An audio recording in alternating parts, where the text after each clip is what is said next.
ভারতের পশ্চিমবঙ্গের তৃণমূল কংগ্রেসের তিনটি অংশ আলাদাভাবে আজ মঙ্গলবার ২১ জুলাই শহীদ দিবস পালন করেছে। এর মধ্যে দুটি অংশ কলকাতায় এবং আরেক অংশ নয়াদিল্লিতে দিবসটি পালন করে। মঙ্গলবার শহীদ দিবসে কলকাতা শহরের সবচেয়ে বড় সমাবেশের আয়োজন করেছে তৃণমূল কংগ্রেস।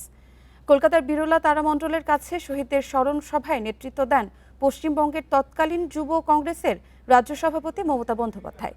একই দিনে মেয়র রোডে মহাত্মা গান্ধীর মূর্তির নিচে আলাদা কর্মসূচি করেন ঋতব্রত বন্দ্যোপাধ্যায় নেতৃত্বাধীন তৃণমূলের একটি অংশ। এদিকে ২১শে জুলাইয়ের সমাবেশ থেকে তৃণমূল ছেড়ে যাওয়া নেতাদের পাশাপাশি বিজেপিকেও আক্রমণ করেন মমতা বন্দ্যোপাধ্যায়। তিনি বলেন, দল ছেড়ে যাওয়া নেতাদের আর দলে ফেরানো হবে না।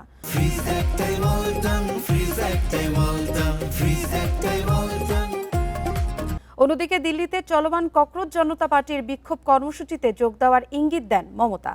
বিজেপির বিরুদ্ধে লড়াই জোরদার করতে বিরোধী দলগুলোর মধ্যে বৃহত্তর ঐক্য গড়ে তোলার প্রয়োজনীয়তার কথাও জানান তিনি।